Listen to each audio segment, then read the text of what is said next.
Hey everybody, welcome to Nerd Overload, the show that's guilty of 34 counts of being a pop and geek culture podcast. 34 in a row? In a row. And we'll try not to be guilty of any more counts on the way to the parking lot. I'm Cody. I'm Sam. Josh is off for this week. He is on assignment. And before we get into our check amounts, because Josh is gone, we're going to introduce a brand new segment, which I call Where in the World is Josh Harrison? Where in the world is Josh Harrison? You didn't tell me that you'd prepared a musical sting for this segment. Hey, I go all out. I get my best ideas in the shower, and it hit me. It hit me like a bolt of lightning. So, Cody, you know where Josh is currently in the world of pop culture. I do. And give me some clues, and I'm going to try to guess where Josh is currently. Last I heard, he was on a horse-drawn cart. On a horse-drawn cart. Is he traveling the world in the Oregon Trail? No. Okay. Do you have a second clue? He's been spending a lot of time in Whiterun. Oh, this is Skyrim. Yes. Okay, yes. He is in the world of Skyrim. He's Gotcha. in Tamriel. Oh, you're finally awake. That's the horse-drawn cart, right? Yes. Yes. Okay, gotcha. The opening seconds of the game. Got it. Okay, that was very good. And that was Where in the World is Josh Harrison? Where in the world is Josh Harrison? You got it quicker than I thought you would. Yeah. Well, you know, I am a man of the world of pop culture. Yeah. So, yes. But not a big Bethesda game Not player. a big Bethesda guy. No, I am tangentially aware of Skyrim and the previous one, which is Oblivion. Whiterun was too big of a giveaway. I should have stepped up to it slower. Yeah, you could have done something about anything. Dragon shouts. No, that would have even more. That would have given it away as well. Yeah, I should have picked a less iconic town than Whiterun, but also I can't think of any other ones. Other ones. Fair enough. Well, you know what? This was our first time doing the. I kind of sprung it on you before the show, so next week I will have one for you. So cool. I've been thinking a lot about the way Bethesda games are designed and how really it is just about a series of containers. Yeah. Everything is a container for items, and basically the game is about you going around looking in these containers. Like even the people are basically just containers for things. Yeah, basically. It's containers all the way down. Yeah, and everything's bugged. Yeah. Everything is bugged and everything is broken. And you have to download a million mods just to get it to play right. Yeah. You can open your boxes in a fantasy world. You can look in boxes in the post-apocalypse, or you can look in space boxes. Now you can look in space boxes. Yeah, that's all of their games. It's, like all the Diablo games are just a series of piñatas. Yeah, that's fair. There's skeletons that are piñatas that you click on and they explode, and then you hope there's cool things inside. That sounds about right. Yeah, I will agree with that. Diablo is piñatas. Bethesda games are boxes. Mm-hmm. Yep. All right, so let's go ahead and get into our Check It Outs. Check it out!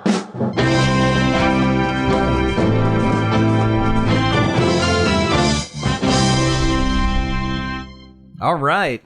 So, yeah, I'll start with you, Cody. Okay. What have you been doing this week? I watched the original Mad Max. Oh, yeah, that's a good one. It's really good. I really liked it. Mm-hmm. I was concerned I wouldn't like it so much because it's not post-apocalypse. It's like right on the edge of it. Right on the edge, yeah. Where the world is starting to break down. Society is crumbling, but it's not quite completely gone yet. Yeah. But it was still really good. The dialogue, some of the wild dialogue that the crazy gangs say is fantastic. Oh, yeah. Screaming about Knight Rider and yeah, no, that movie is great, and I like it when it's a lower budget.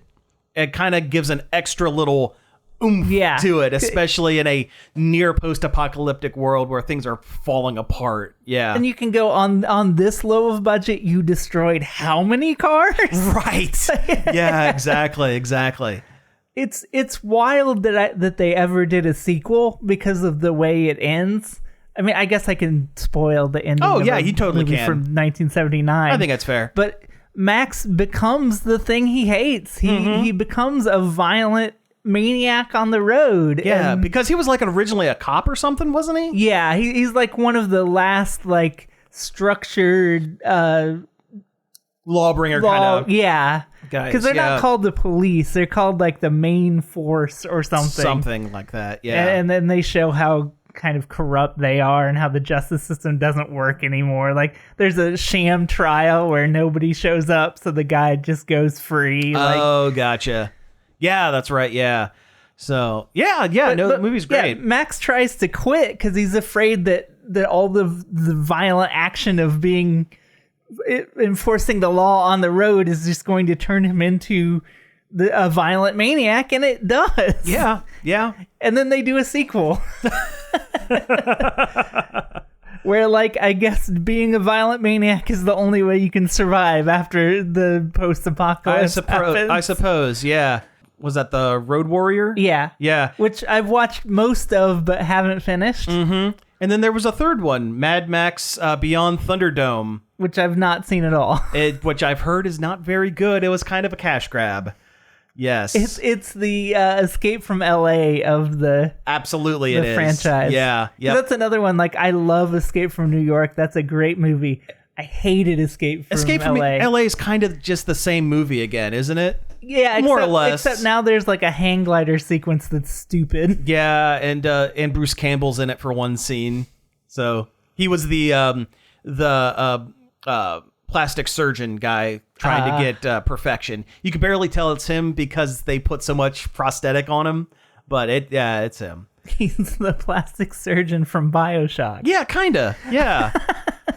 Isn't it interesting how so many things pull from classic movies and stuff? Like I was going to say, Fist of the North Star pulls directly from Mad Max. Yeah. Like directly, and more like Road Warrior. But yeah, he's basically that guy. And I've got like, I don't know, a half hour left of Road Warrior. Mm-hmm. I can tell how it's going to end. Oh, sure. Yeah. You can kind of telegraph it a little bit.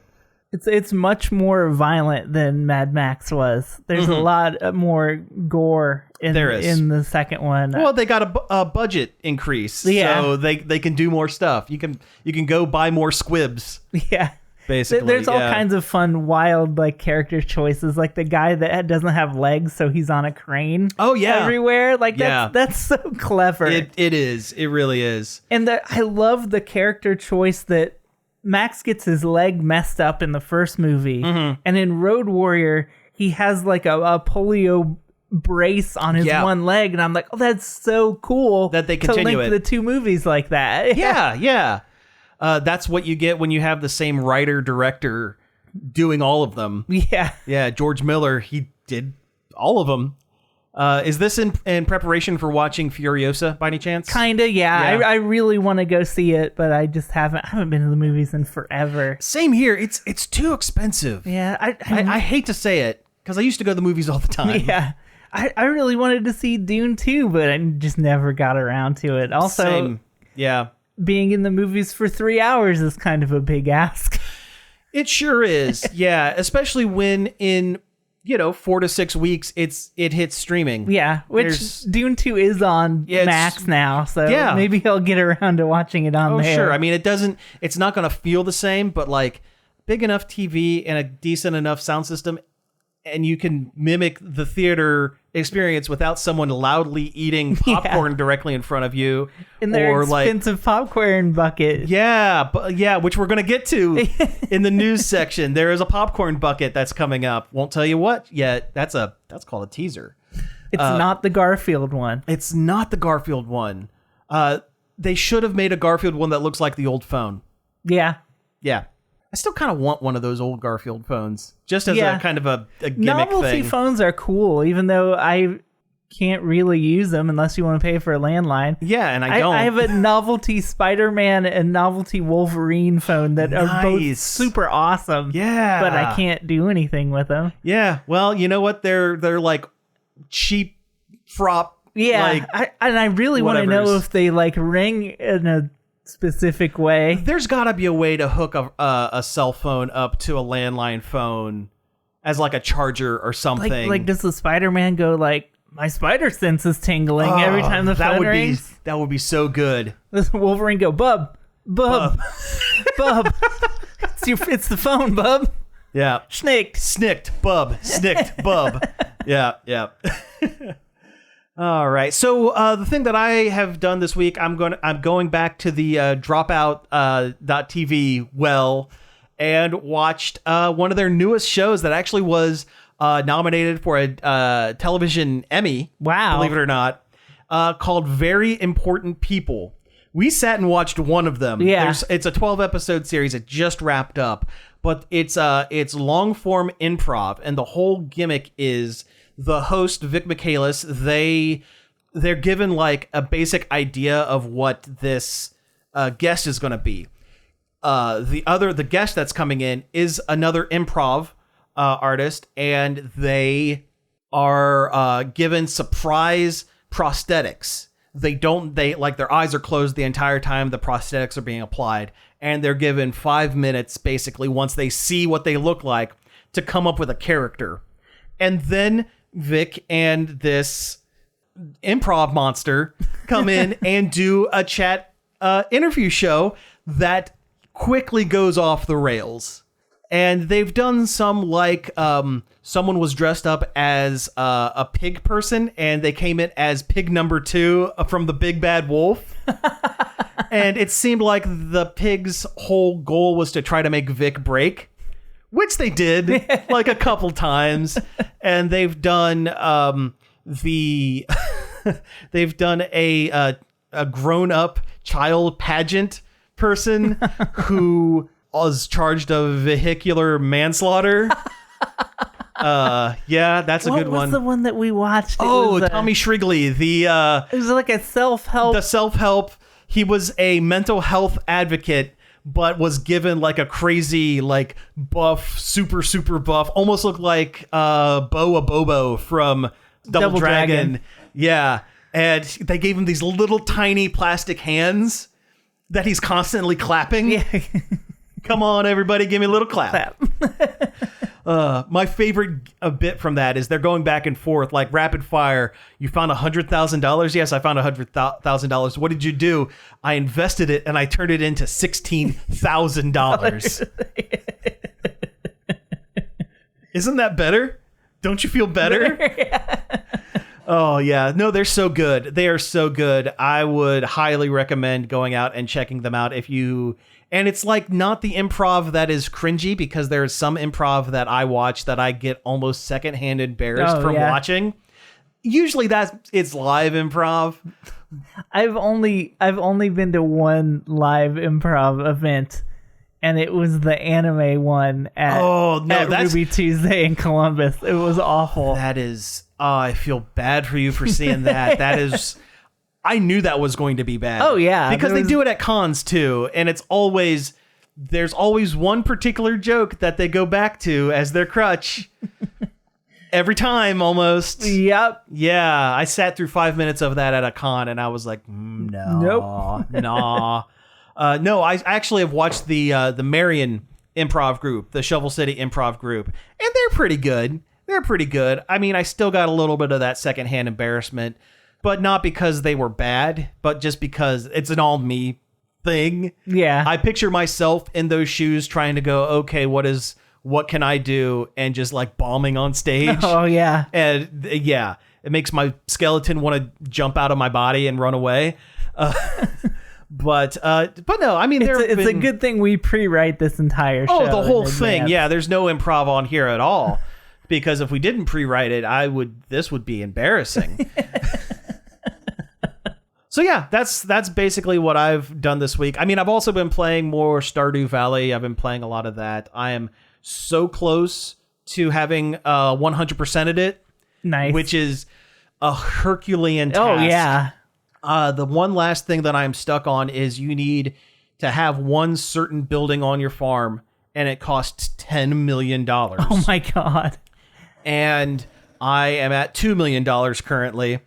You'll get there. I'll get there eventually, but it is like, I'm glad I saved a couple other things, fun things, just for the end, because I knew the slog to get to 10 million was just going to be untenable if that's all I was doing. Yeah.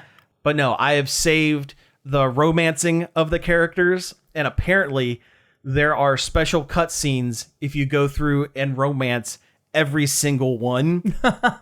So there is a scene where they basically all get together and say, hey, this guy is dating all of us at the same time. What the heck are you doing? What the heck are you doing? And then they all hate you for a week.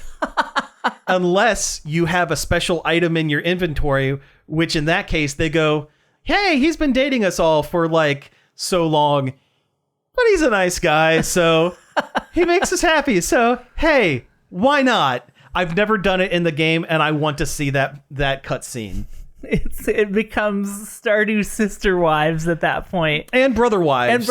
Yeah, because there's 12 romanceable, 6 male and 6 female, and I typically go the straight line, but I want to see the cutscene. So, hey, you know what? The world's strongest bisexual farmer. That's me in Stardew Valley. Yeah, so there we go. But no, that's what I've been doing. I started playing Pokemon Black. Oh, that's one of the ones I haven't done. Yeah, that's why I started playing it, because I'd never finished it. I started it and then just got burnt out real quick. Mm-hmm. It's a lot easier to play it normally when it's not on the DS. Sure. Because that's how I'm... the Delta emulator on the phone. You know what? We covered it on the show. Yeah, so the Delta emulator. It dawned on me that, this does DS, and the phone has a touchscreen, so it's really the only place where you could emulate DS, in a way that works. So I'm like, well, I'll play Pokemon Black, because I never finished it. Mm-hmm. And it's good. Oh, good. I like how it's like the perfect in-between of a classic Pokemon and a new one. Because it's 3D, but also there's still sprites. Mm. And there's something about those old Pokemon sprites that is... It just feels good. Feels good, yeah. That's probably the nostalgia talking, but it does feel good. Oh, yeah, it's 100% the nostalgia, but it just seems right. Having not played the game, but knowing what it's about... I like 70% of the villain team in this one, because isn't this the one where they start off going, hey, owning Pokemon is bad, it's actually. It's weird, yeah. So we want to try to get people to release them back to the wild, because this is like turning a wild animal into a pet against its will. Yeah, which is like 100% like the most interesting villain take you could have in Pokemon. It is, until they reveal. Do you want spoiled? It's been out forever. Sure, yeah. Okay. I probably knew it at one time. They reveal that their secret agenda is to have everybody else release their Pokemon so they can be the only ones with Pokemon. Oh. Yeah. So like I said, I like 70%. I wish they would have committed to the bit completely. Yeah. But...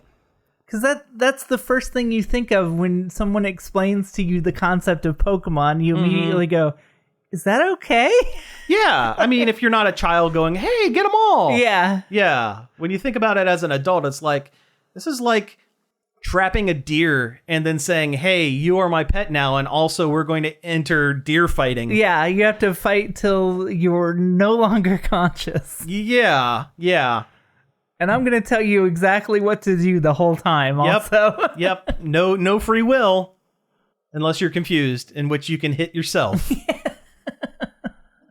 But yeah, having the DS on the phone is very cool. And I have to come up with other good RPGs.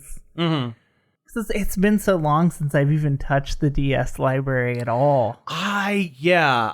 I tell you what, I've played a little bit of the Delta emulator as well. I've kind of gotten into finding Game Boy games that they are doing quality of life hacks to make them a little bit better. For example, I started Link's Awakening Oh, there's a quality of life one for that? That is already a infinitely playable game. So what happens every time you pick up a power triangle? Oh, yeah, that's right. Or acorn. It stops the game in its tracks to tell you what it is. Or anytime you bump up against a rock. They remove all that. That's nice. The Link's Awakening DS had the camera feature. Like you can take pictures that you can print out on your Game Boy camera, but you could never get the complete one because in order to get all the pictures, you had to steal something from the shop, which kills you, but then ruins the secret no death ending for the game. So now they removed it. They made it so that death doesn't count. So you can get the full picture thing while also getting the secret no death run ending. They should do something about, there's one picture you can only get during the short amount of time that Marin is following you. I believe I think they added something to that as well. Like it's not huge changes, but it's like very minimal things. I'm also playing one for Mario Land 3 Wario Land. It's a color hack that turns it into a Game Boy Color game. Nice. I love that game. That's such a good game. I love that game too. And it's not like they went through and recolored every single thing. Yeah. It's like a Game Boy Color game. So things are full block colors and really, really good. Really good. That's one of my top favorite Wario games, Same probably, here. and it's the first one. I love it. Yeah, I love that one a lot. It introduced so much more variety into the Mario world. Yeah. Yeah. And it's not a Game Boy game, but there's a couple really good improvement hacks for NES. The NES Zelda has one that gives you the sword swing from Link's Awakening and Link to the Past. Oh. And marks bombable walls with cracks. Oh, and man. And it makes the game just like 100% more enjoyable to play. Oh, that is so good. I played through the whole game with it. It's super solid. Yeah, I don't like hacks that make the game super easy. Like, oh, this one gives you infinite money and health, and and everything takes one hit to die. I don't like those. No. But the quality of life stuff. The stuff that with the modern game making sensibilities, going back and kind of correcting some of the faults of those earlier games. It definitely makes the original Zelda a lot easier, but also like a lot more approachable. Yeah, exactly, because that original one was stupid hard. Yeah, and it can be really cryptic too. Obtuse. Like you had to play it with some kind of graph paper to mark where things go, or a guide. And which there's one for Castlevania 2 Simon's Quest that makes the game incredible.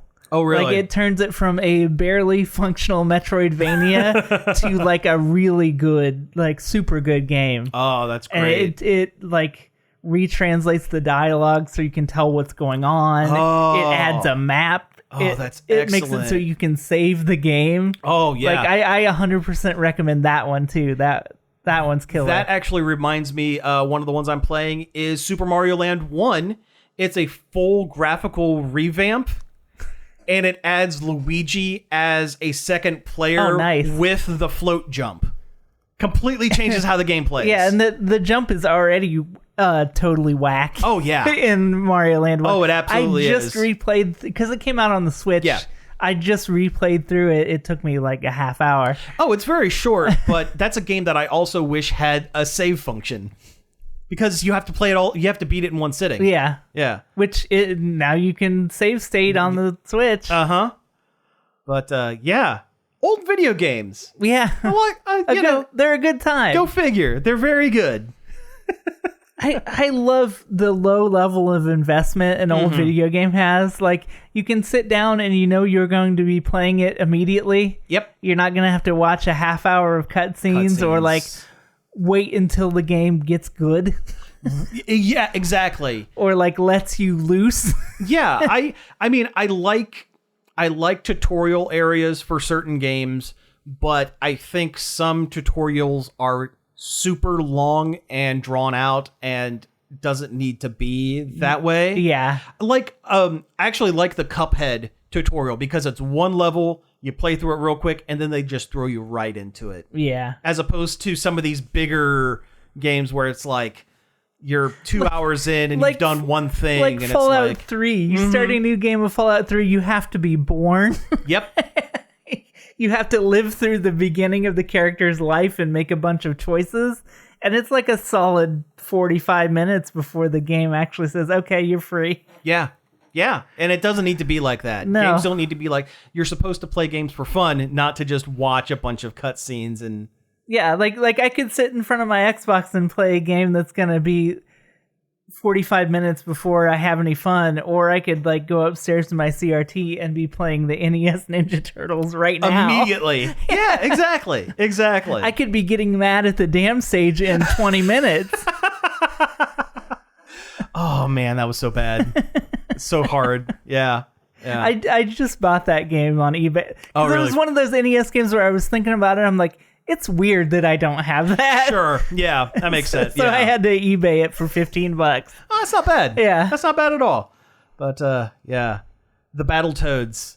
Battletoads was tough, man. Oh, yeah. Yeah. That's one I have had since I was a kid. Really? Yeah, I still have my Battletoads. Nice. Nice. Also, I think more people should play that new Battletoads game that came out because it was actually very good. I've heard it's really good. People dumped on the redesign too much, which I like. I like how the Toads look. Yeah. Yeah, they look fine. I just like that they put one of the Toads in Killer Instinct. Yeah. Yeah, that was a nice touch. And he had all the things. He had the giant boot and yeah, all the stuff. So, all right, let's take a break. And when we come back, we will get into some news. Long Play is a radio show. Long Play is a lifestyle. It is a radio show. It's a lifestyle. Hey, calm down, you two. Long Play is both a radio show and a lifestyle. If part of your very existence includes playing old vinyl records... Oh, it is. Then Long Play's the radio show for you. I invite you to tune in Friday nights at 11 and Saturday afternoons at 3 to see what it's like to have the best of both worlds. Hey, we are back. Thank you all for sticking around with us. Now we're going to go ahead and get into some of our news.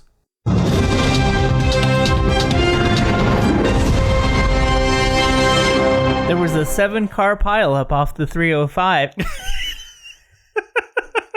Very good, yes. I can't believe I'd never done that joke Nerd before. Overload Chopper 1 on the scene. Yeah.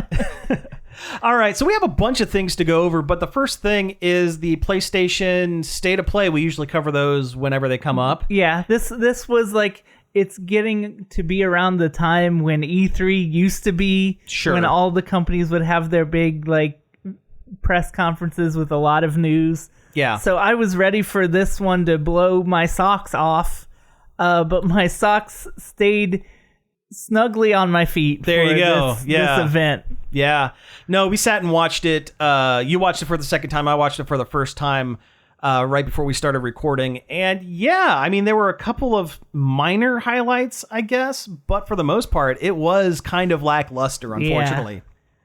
So what were some of the major standouts, I guess? The first thing they showed was a game called Concord, which they'd apparently had revealed before, but I don't remember it either, which kind of says something about how interesting it is. Sure. It's a 5-on-5 hero shooter that is cribbing a lot of its attitude and looks from Guardians of the Galaxy. That was the first thing I thought of when I watched that, is Guardians of the Galaxy and Overwatch. That's all it is. I mean, they have a character that is kind of a schlub that makes quips like Star-Lord. They have a big dumb guy like Drax. They have a snarky lady like Gamora. and or Nebula, depending on which movie. Yeah, that's true. Yeah. And the Star-Lord guy looks like Green Drax. Oh, he looks like Green... Or not Drax, I mean Green Yondu. He looks like Green Yondu. Yeah, absolutely. He even keeps little tchotchkes and stuff. I mean, the characters seemed interesting enough, probably because I like Guardians of the Galaxy, and that's basically them. If this were a comic book or a short-run television series... Or a single-player story-based video game, which you would think it was going to be from the way the trailer started. There was a decent amount of world building in this trailer, and the game itself is going to have none of that because you're just running around... You're not even looking at your character. Yeah, it's a multiplayer shooter. So there's nothing to it. They said there's going to be little character-based vignettes when you start up the game that anybody who plays it seriously is like as an online game they're is just going to skip it. They're going to skip past it. But then again, this game might have a 6-month window, and then they're going to go back to like Fortnite or whatever. Yeah. That's all it is. And it is going to have a PC version, which will give it a little bit more legs than if it was just on PlayStation. But... Except for those 117 countries in which the game will not be allowed to play because PlayStation. They'll make you have a PlayStation Network account to play it. I'm sure. We never talked about it, but Helldivers 2 was a great game that basically died a death because PlayStation forced their PlayStation account onto it, and it was banned. After it had already come out, and people had played it for around the world, and months. then all of a sudden, a bunch of countries you're just not allowed to play it because PlayStation accounts aren't allowed there.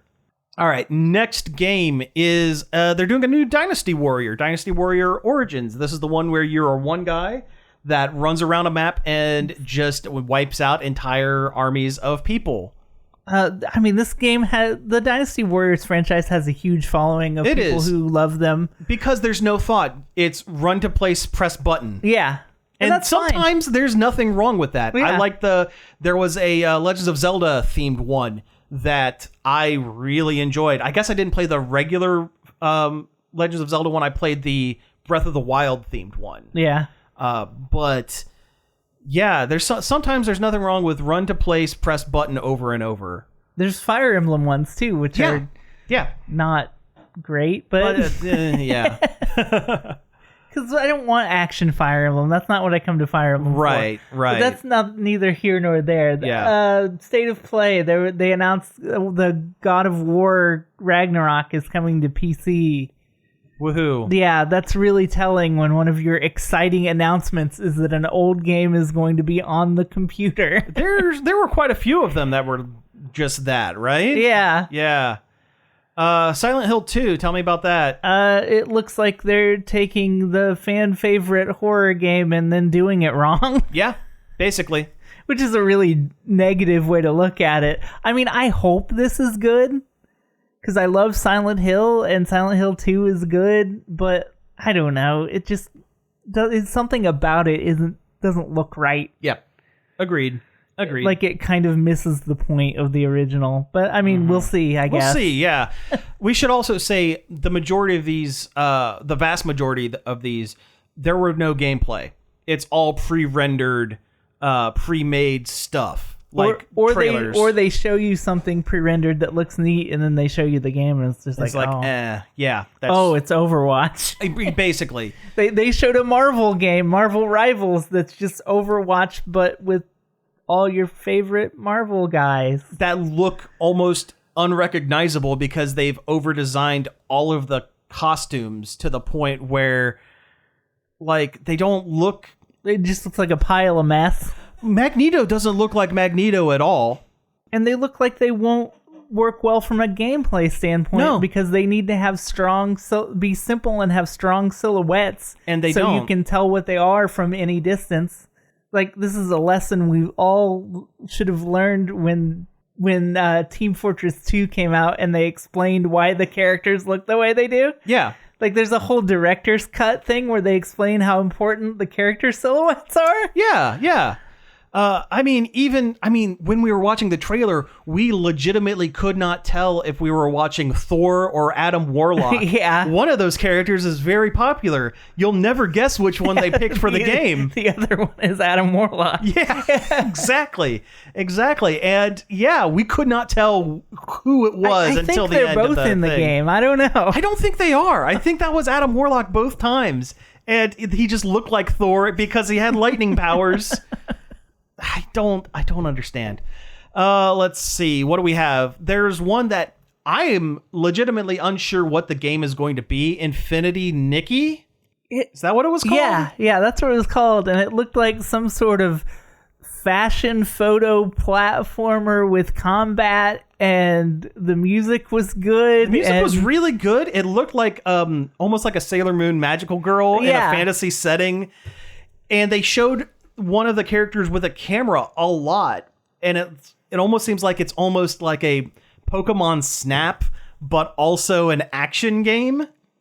I couldn't tell. It looks like it's doing everything. Yeah, and it's doing everything, and it's going to end up being Genshin Impact. Probably, yeah. Well, it'll probably have some kind of games as a service. Oh, yeah. Battle pass, just like everything else. Everything is either a remake of a game from 15 years ago or live service trash that you'll be able to play for 6 months. Yep, that's it. 3 to 6 months. Yep. That's what video games are now. This is why I have to play the Ninja Turtles NES game. Oh, sure. to feel anything anymore. That's why I play majority Nintendo games, because there are no games as a service for the most part. The closest you get is Splatoon, and all of its content is mostly free. Yeah, and guess what? I don't play Splatoon you don't really. Play Splatoon, yeah, but that's because it makes me sick and not because it... Not that the colors are bad or anything. It's that the motion. I talked about this before. You're not a shooter guy. I'm not a shooter guy, for one, and two, it gives me a little bit of motion sickness if I play it for too long. Let's just jump right ahead to the couple of big games, I guess. Monster Hunter Wilds, the next Monster Hunter game. It looks like another Monster Hunter game. It looks more in the tune of Monster Hunter World, which was kind of like the modernized take on the original Monster Hunter. Yeah. I don't know. I don't have a problem with the way the original Monster Hunters are, and I kind of just like regular Monster Hunter. Like the one that came out on Switch. I forget what it was called.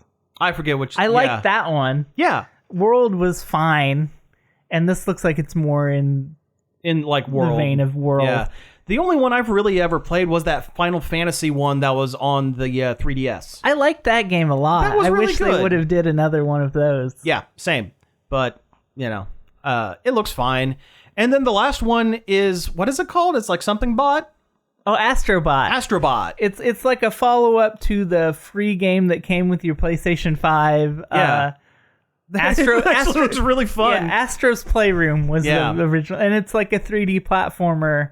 And that's what this new Astrobot game looks like. It looks like it's taking the stuff from that, and it almost looks like they're going back to the mascot platform game, kind of like your Arrow the Acrobat or like Sonic used to be. Yeah. It looks like an Ape Escape or a Crash Bandicoot or that kind of thing. It looks really fun, and it looked different from everything else. Everything else was hyper realistic.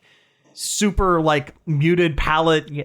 There was a couple of samurai games in there that I couldn't tell if you showed them back to back to me right now. I couldn't tell you which was which. Yeah, just absolutely gone from my brain. It's like static. Yeah, the children's robot platformer was the most exciting game that they had at this thing. And that tells you a lot about the state of PlayStation. Yeah. Yeah. All right, so let's jump into some other news. We actually have a couple things from last week that we weren't able to get to that we should probably talk about. Let's talk about Knives Out.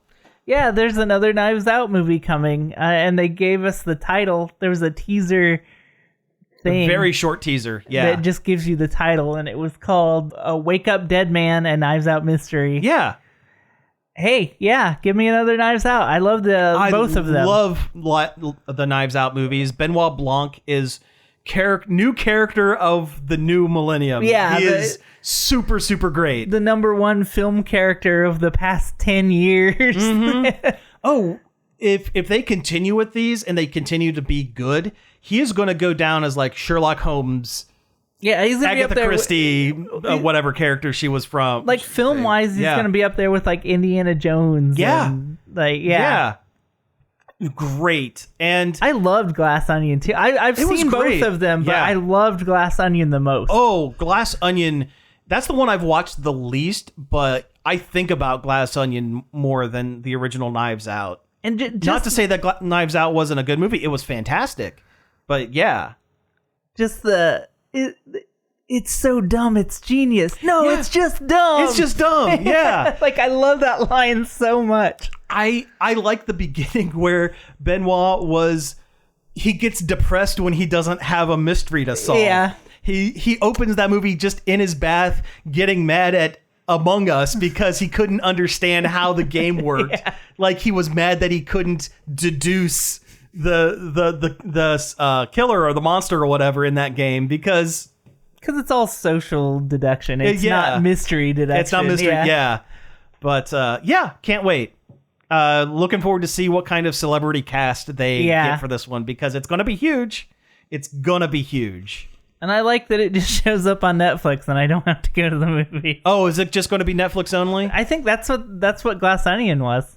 I'm pretty sure I saw that in the theaters. Really? Yeah. I thought it was because I watched it on Netflix. It might have been Netflix only now that I'm thinking about it. I might be thinking Knives Out was theater. They might have given... Yeah, Knives Out was theatrical, and then Netflix was like, hey, we'll give you a bunch of money for another one of those. Yeah. You know what? You are right. You are right. They might have given it a theatrical run so it could win awards. That could be. Yeah. All right. So, okay, you pick a topic. We have a whole list of them. There's a new expensive Lego set on the scene. Oh my God, yeah. Yes. This time, instead of being Lord of the Rings, although there's another one of those too. Yeah. It's The Legend of Zelda. They're doing a Deku Tree 2-in-1 set. It builds the Deku Tree from Breath of the Wild, but also the better Deku Tree from Ocarina of Time. Yeah. It's amazing. You can pick one. You can pick one. You can pick one, but I mean, there's a clear winner. Yeah. And it's the one from Ocarina of Time, because that one has the huge mustache. Yeah. And it's great. And also, you can build Link's house off to the side. Yes. Yep. But with all of the amazing parts of this comes a pretty hefty price tag. Yeah, it's $300, which is $200 less than Rivendell if you want to look at it that way. Sure, I guess that's true. However, as much as I love Lego, as much as I love Legend of Zelda, as much as I love Nintendo, I cannot justify spending that kind of money on a Lego set. I'm really on the fence about it. Really? I might. Okay. I might. Well, I will live vicariously through you if you do get it. The minifigs are really good. They are pretty good. They really knocked them out of the park. Yeah. I mean, it's really good. If you do the Breath of the Wild one, you get a Hetsu as well. Yeah. The big Korok with the maracas. Yeah, and the Ocarina one has like the Deku Baba plants near it, and there's one of those drop down spiders on the inside of the tree. Yeah. But I can't do it. I've got a stack of Lego sets I haven't even built. So you have a backlog of Lego. I have the NES and TV. Oh, really? Not built. And you haven't built those yet? No. Oh man, you need to. I have the Jerry Seinfeld apartment. I have not built. I have Bowser's car. Oh, yeah. Well, Bowser's car. That one is pretty good. I tell you, I wish I would have jumped on The Simpsons house when it was out. It's no longer available, and I really wish I would have. I wish I would have bit the bullet on that I one. wasn't on my Lego return arc yet when that set came out. Yeah. I will buy a Lego set if it's under $20 these days. And that usually means it's like a car or a little robot or something to that effect.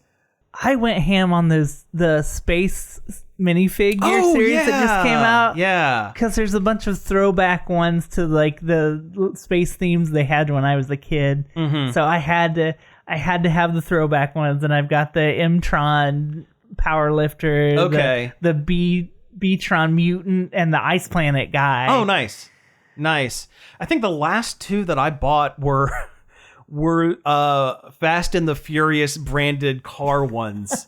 I have Dom Toretto's Charger, and I have some Japanese import car with a little tiny Brian and a little tiny Dom Toretto inside them, because more for the joke than anything. Yeah. But And then the one I got before that was my Christmas wreath. I have a Lego Christmas wreath that I actually put on my door. That is the most evil Lego set that's ever been produced. It really is. Well, I tell you what I did last year as I went through, and I never glue my Lego sets together. I think that is sacrilege. However, I glued that one together so that it wouldn't fall apart on my door. I've never had less fun building a Lego set than building that wreath. I don't know what it is. It's because they're all the same. It's all the same color, and it's the same parts 50 million times. Yeah. Yeah.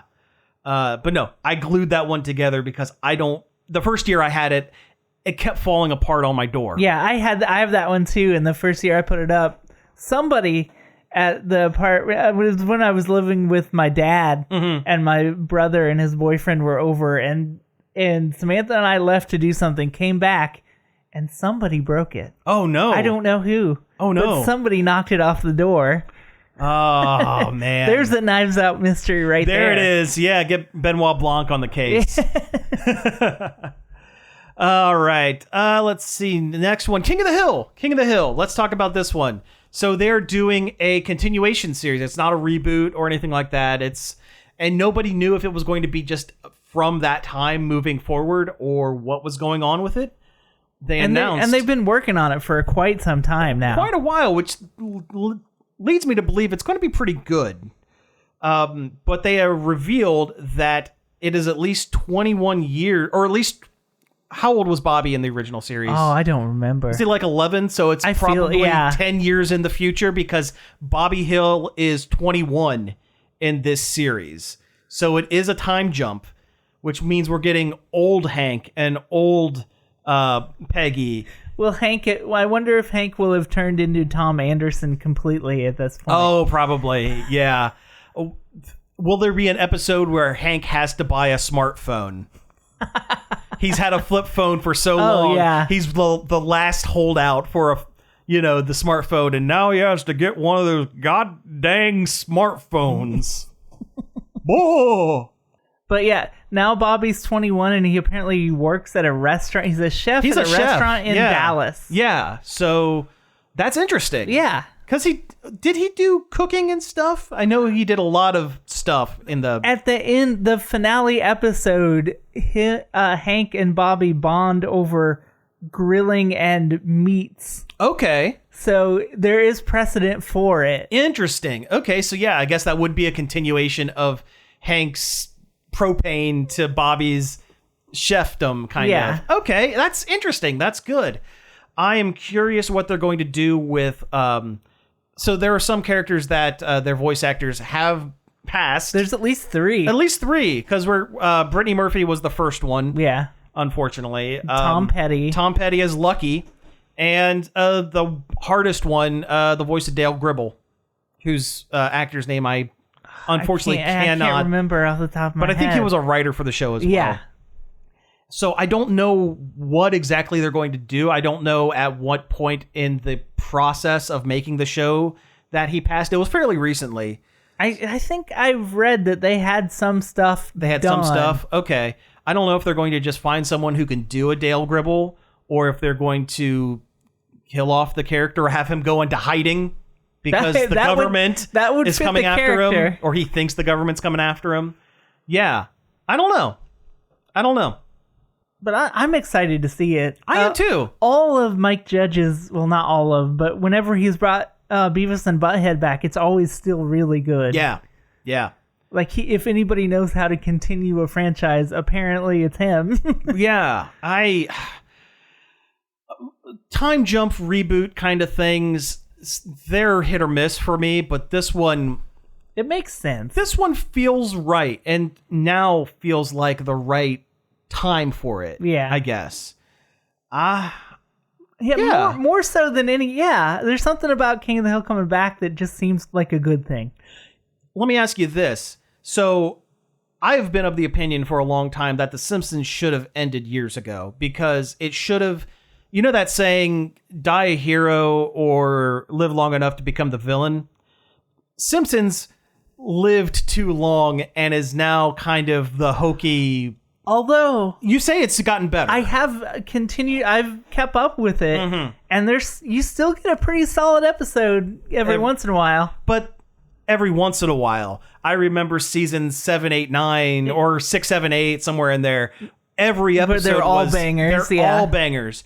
I feel that if it would have ended at the movie like it should have, they could do a time jump sequel series. Yeah. And it would have been fine. And it would have worked.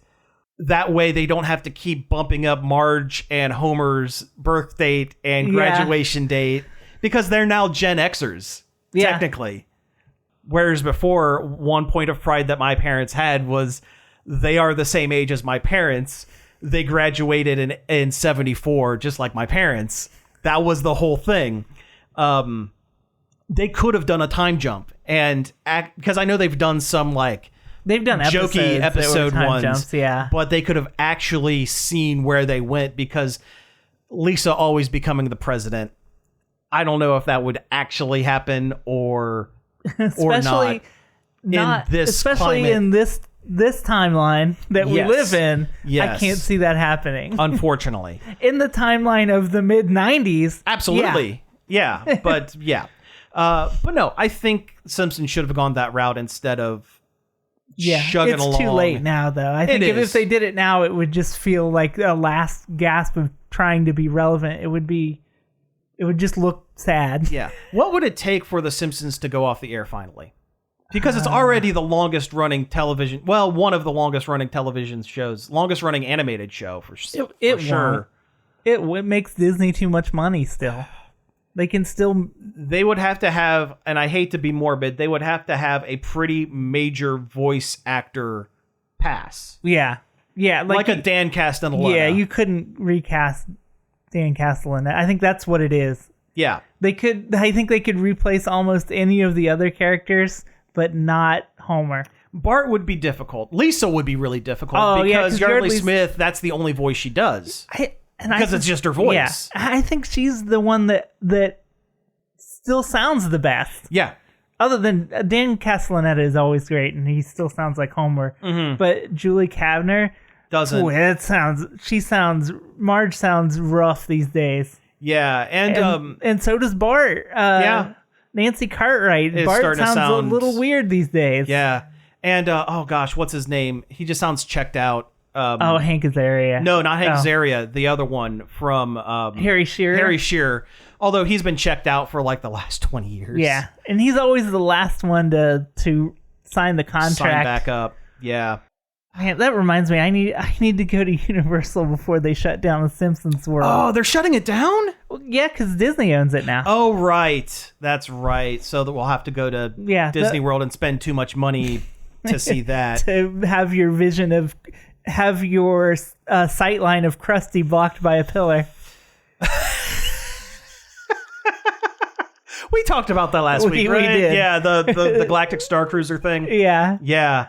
Oh, jeez. Yeah. Someone made a mock-up Lego set of that scene with the pillar. Yeah. Yeah, and they put a little Lego Jenny Nicholson right behind it. It was kind of great. I watched a YouTube video today was about how the Disney parks used to have educational bents to them. Oh yeah, and had you experience culture in an educational way, especially Epcot. But yeah, all of them. And now to some extent, now it's just about slapping IP on stuff and getting their intellectual property in your face, which stinks. Hey, remember that? Yeah, you love that, right? Consume media, move on to next one. Like the new Guardians of the Galaxy roller coaster they have. Apparently that started development as a Space Mountain sequel ride. Oh man, that would be so good. But Bob Iger's like, no, you got to put IP in it. So now it's Guardians of the Galaxy ride. This conversation makes me feel like I dislike it. If someone were to come and give me a ticket to Disney World right now, I would happily go. Oh, yeah. Yeah, absolutely. I would have so much fun there. But yeah, just the over IP-ification of things, especially Disney things, it's sad. Yeah. So, well, that's the way it goes. Well, we have actually hit time, believe it or not. We got to talk about the Deadpool popcorn bucket. Oh, we got to do a quick, yeah. Because we mentioned it previously. Yeah, that's exactly it. Yeah, we'll end on this. There's a popcorn bucket, a novelty popcorn bucket, just like with every big movie these days. I don't know where it came from. You mentioned it came from a Disney park. Yeah, it was the thing at Disney, apparently. The first time I remember people freaking out about a popcorn bucket was the Figment one at Disney. Is that Journey into Imagination? Yeah, the little dragon. The dragon, yeah. But now, yeah, there are popcorn buckets. We recently talked about the Dune 2 popcorn bucket and its unfortunate shape. This is kind of a takeoff on that. This is a spinoff of that. It is a popcorn bucket that is just Wolverine's gaping mouth on top of a popcorn bucket. And the bucket says designed by Deadpool on it. Yep. So it's great. It's really funny. Did they say what movie theater chain is? It's probably AMC. They usually have the bucket. Yeah. I know that when it comes out, I will be going to Studio 35 and doing a beer tasting. With, nice. Deadpool and Wolverine. I have tickets to see it at the Marcus. So nice. All I'll get is Greg Marcus talking in front of the movie because he's a narcissistic maniac. Welcome to my movie. Yeah, welcome to my theater and my movie. I'm Greg Marcus. I'm Movie Marcus, Man. The Movie Man. Yes. Everything springs forth from me, Greg Marcus. Enjoy your stale pretzel bites in my theater. My pretzel bites in my theater. Yes. Or enjoy your gross pizza from our pizza place. I flipped it myself. I'm Greg Marcus. I'm Greg Marcus. Have you had their pizza there? No. It is the most disgusting pizza I've ever had. I don't typically eat regular food at theaters. If I have popcorn, that's it. The only time I would eat regular food is back when they had Movie Tavern in Hilliard, where they don't have it anymore? Closed down years ago. Oh man, years ago. The whole chain went under. Well, you would have got Greg at that one too because they own Movie Tavern now. Yeah. Marcus does.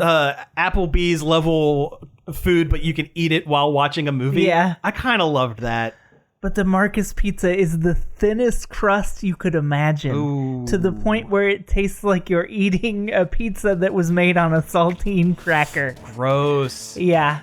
You've been listening to Nerd Overload. Thank you very much for tuning in. You can find us each and every day over at nerdoverload.com. You can find us on all the social medias you could imagine. Facebook, Instagram, Twitch, links.nerdoverload.com. You can get all those there. Our Patreon. You can go to our Patreon. That would be great as well.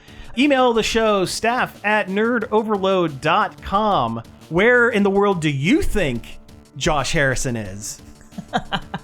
That's a great prompt. You can also tell us where you think Josh is if you give us a call on the Nerd Overload hotline. The number for that's 419-561-5556.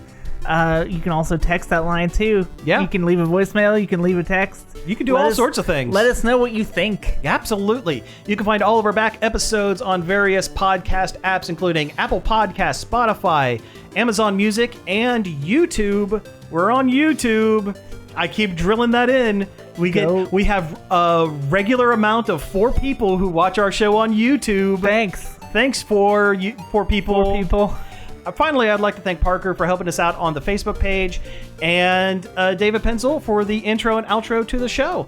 So again, thank you all for tuning in, and we will be back next week. Play the Where in the World is Josh Harrison jingle one more time. Where in the world is Josh Harrison?